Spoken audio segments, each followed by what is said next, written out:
On 6/15/25, at approximately 6:30 p.m., this animal control officer was called to 33 Lake Ave, Templeton, to respond to a dog bite incident.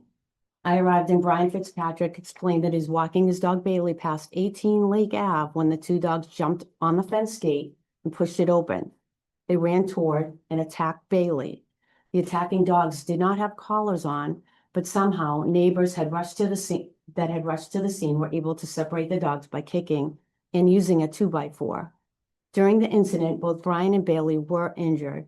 Brian went to Haywood Hospital that evening where he was diagnosed with a left middle finger bone fracture and lacerations on his right hand. It was splinted and he was given antibiotics. He has an appointment with an orthopedic surgeon on Wednesday. Bailey went to Tufts that evening. She suffered several lacerations and puncture wounds around the head and neck and a broken dew claw on her front right leg.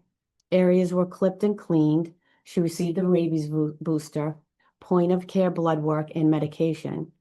After I spoke to Brian, I went to 18 Lake Ave to speak to Melissa Austin, the owner of the two attacking dogs, to get the information I needed. Melissa showed me the gate that the dogs got out of, apparently lifting the latch. Photos were taken. Both dogs were quarantined. Melissa did not know if Daisy and Sprinkles were current on their rabies vaccination.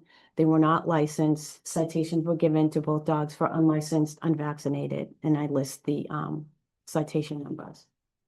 And then on 6/16/25, I called the Templeton Town Clerk to verify the previous licensing of Melissa's dogs. They were licensed in 2024, and I got the rabies information. On 6/17/25, Brian spoke to ACO Cadden to verify that the dogs were under quarantine. He told her that he had a broken finger and lacerations and that the gate that the dogs got out of was secured with a board.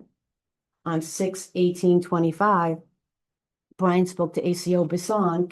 He received surgery on both hands and had scrapes and bruising to his elbows, cuts, and bite marks on his right hand with a 3-inch laceration between index finger and thumb, which became infected, requiring surgery. A broken middle finger on his left hand also required surgery to repair with pins in his fingers. He received a rabies shot and will have more follow-up visits for rabies and post-op. Bryant sent photos of his and Bailey's injuries via email. Later that day, Melissa had called to ask for Brian's contact information. ACO Bisson refused, but told her she would pass her contact information to Brian. On 6/21/25, Amy Miller and Stan Mason called me and we spoke on speaker. They explained that they witnessed the dog attack incident. I asked them to write a detailed letter describing what happened and send it to animal control via email.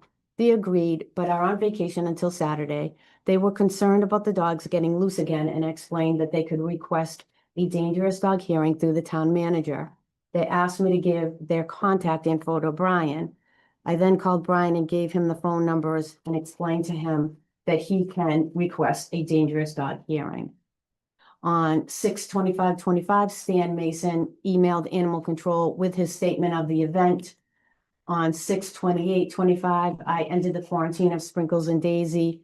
Melissa is planning on rehoming Daisy and agreed to give Animal Control the new owner information. Before I go to this last part, I think I want to go through this other incident report because it gives what happened after that on my incident report. Let's see. Okay, so we ended on 6/28 with Melissa, with the ending of the quarantine, and Melissa said that she was going to rehome Sprinkles and would let us know. And then on 7/12/25, I called Melissa and left a message regarding the rehoming of Sprinkles. On 7/20/25, I left a message reminding Melissa to pay the citation and license the dogs and call me with an update regarding the rehoming of Sprinkles. On 7/30/25, I left a message reminding Melissa to pay the citation and license the dogs and call me with an update regarding the rehoming of Sprinkles. On 8/2/25, I went to 18 Lake Ave to talk to Melissa. The citation has not been paid. Dogs have not been licensed. Both dogs were in the yard. Photos and video were taken. No one answered the door. A notice was left on the door to call Animal Control. A neighbor from 15 Lake Ave, Lisa Arsenault, walked over to me and expressed concerns of her and others in the neighborhood's safety if the dogs got loose. On 8/4/25, that citation was processed to Gardner Court and is scheduled for a virtual court hearing on 9/11/25. On 8/3, Melissa sent an email to Animal Control stating that she was vaccinating and licensing the dogs this week. But on 8/14/25, they were still not licensed. On 8/18/25, an email from the Templeton Town Clerk was received stating that Melissa had licensed Daisy, paid her citation, and rehomed Sprinkles. So Melissa told the town clerk that she rehomed Sprinkles. So the next day, I left Melissa a message to call Animal Control regarding that rehoming of Sprinkles.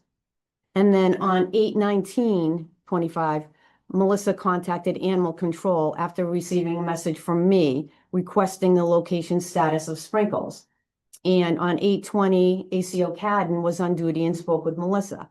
She stated that she had rehomed Sprinkles approximately 3 weeks ago to somebody on Craigslist.